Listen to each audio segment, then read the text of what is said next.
Greetings world, 'tis I, Andrew, the bearded lady from the hairy game lords, and for Zatu Games, I'm going to review for you a game from Gale Force 9, and it is called Dune. Have you heard of it? Find out what I thought.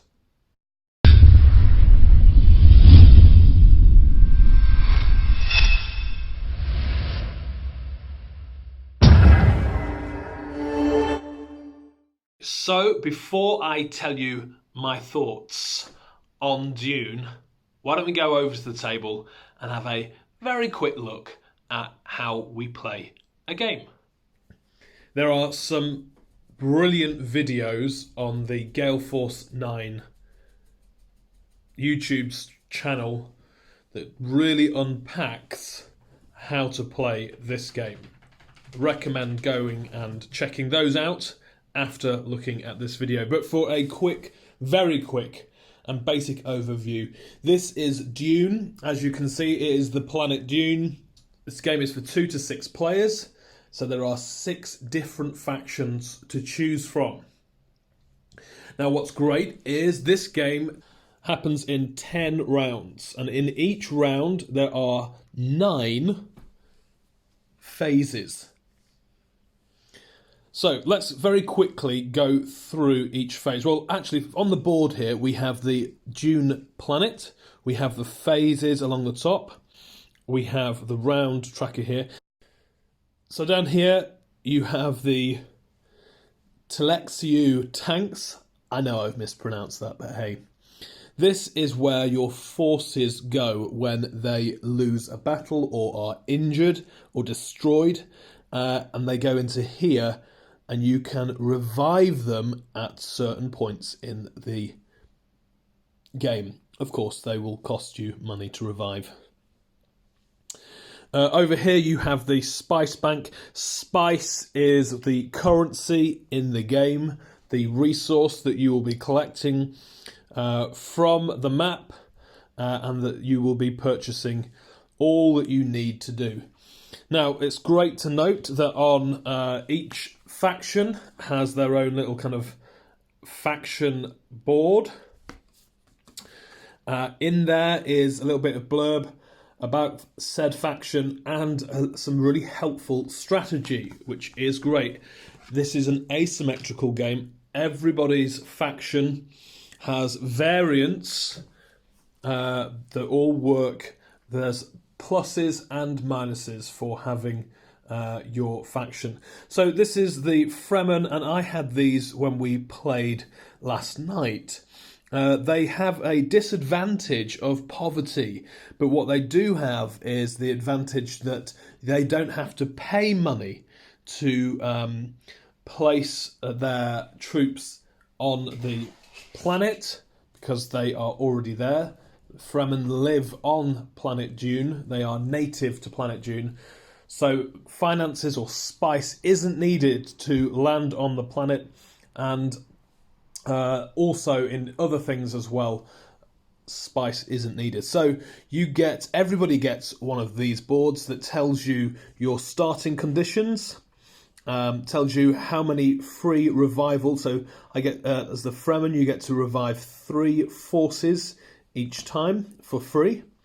Then it tells you some different advantages about your alliancing. And then when you play the advanced game, you get even more things as well as the Fremen. So some of their forces are stronger. And also you get this nice rule of being able to know where the storm is going to come next. You don't control the storm, but you know in advance where the storm is going to be, so you position your forces accordingly as not to get them destroyed. Also, when the worms appear, usually if a worm appears in a location and a faction is there, they are all eaten by the worm. But because the Fremen are the worm riders, they don't get eaten, they survive, and they can actually ride the worm to a different location of their choice. Very, very nice. So, all the factions have leaders, and in the leaders will be used in the battle phase. Each of them have different numbers of strength. So the Fremen have got some pretty strong high numbers there, and well, we'll get to that in a minute. So let's just have a look at what happens in the phases. The first phase here is the storm phase, and the storm is moved around the board in a counterclockwise way, and of course the Fremen know where the storm is going to go, but any sector that the storm passes over, anybody in there who is in the sand, the light beige is sand, then there's rock, and then there's strongholds. Any area where a faction is on the sand and the storm passes over it, they're destroyed and end up in this area with the tanks. And wherever the storm lands, if a faction is on the sand, again, they are destroyed. But if they're in a rocky place or in a stronghold, then basically they cannot move whilst the storm is raging, because they're seeking protection. Neither can any forces pass through a location where the storm is, obviously because it's stormy. So the second phase is the spice. What takes place is there are 2 spice cards that are revealed. Let's just... that was a worm one, so let's just go for this. There are 2 spice places that are revealed, and the amount of spice is added to those locations. If this, for instance, came up, the worm, you can pronounce that, the sandworm, came along, it would go on to, first of all, the first location, whichever was A or B. And as already stated, anybody who is there, well, they are eaten by the worm, unless you are the Fremen who can ride that worm wherever you like. Very nice. So the spice is placed on there. Now, when a worm does come out, the nexus happens, and that is where you can join an alliance. When alliances happen, they are very powerful. Remember, this is an asymmetrical game, but when those alliances come together, and you can only be in an alliance with one other faction at a time, and in the nexus phase, this is where you can break alliances as well as make alliances. But you can't backstab or be a traitor to your alliance when you are in that union. Excellent. Now, also, when you're in an alliance, you can do different things and sharing different things and abilities, as it will state on your cards in the game. So the next phase is the charity or Choam charity phase. Basically, anybody in the game, if they have 0 or 1 spice, this is the moment where they own up to that fact, and they can receive a charity donation from the spice bank of some spice. Then we move into the bidding phase, and what takes place is, depending on how many players there are, comes out a whole load of treachery cards. Those treachery cards are blind bid upon. Now, one of the factions gets to, their special ability is they get to actually look at what the treachery card is before bidding on it. We go round it goes round the table. People bid on what they want. Again, blind bidding, not knowing what they want. So it could be something absolutely amazing like this, or it could be, they're all quite good. But so there's some cards in there that are just waste cards, and they are pretty frustrating when you bid on them and then get them. They're useless cards. So some of the cards that you can get here are sort of the truth trance, so you can ask people when you're going into battle, which I'll talk about a little bit more in a minute. You can ask people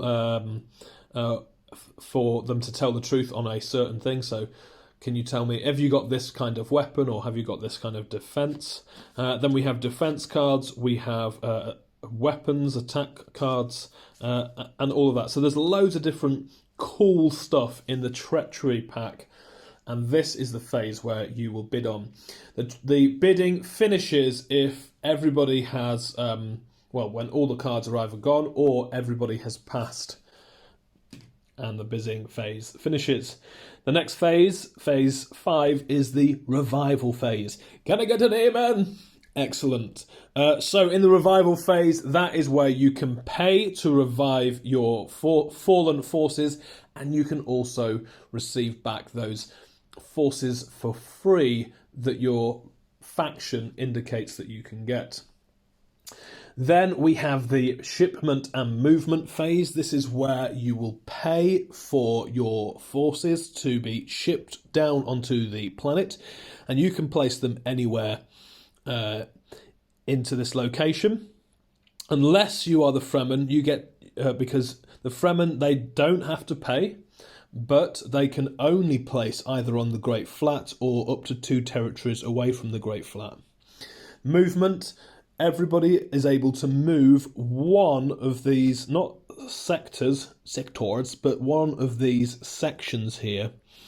You're allowed to move one away. Unless you hold one of these 2 cities, then you can move further.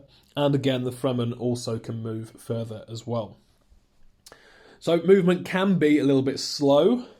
But remember, you are moving your forces to the areas where the spice has been or is, so you can get them. You also are wanting to take over these strongholds, because the winning condition is if someone has 3 of these strongholds, they've won the game. If you're in an alliance, you need 4 of the strongholds to win the game. Then we move into the battle phase. The battle phase takes place when there are 2 factions in one location, unless stated that you're allowed to do so in these 2 cities here. So what happens is, on the battle phase, a battle wheel is given to each of the players.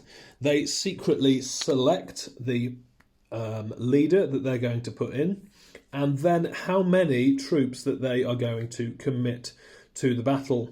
If they lose the battle, then all of their troops are killed and taken into these brilliant revival tank places.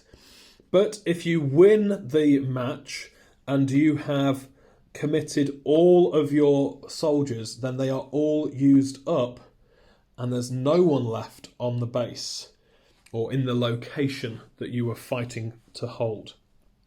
So it's very wise to keep back at least one of your forces in a location so as not to be without.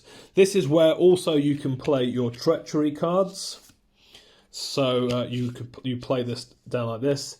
Everyone goes and the 2 fighting forces put their battle plans down, and then you do the big reveal.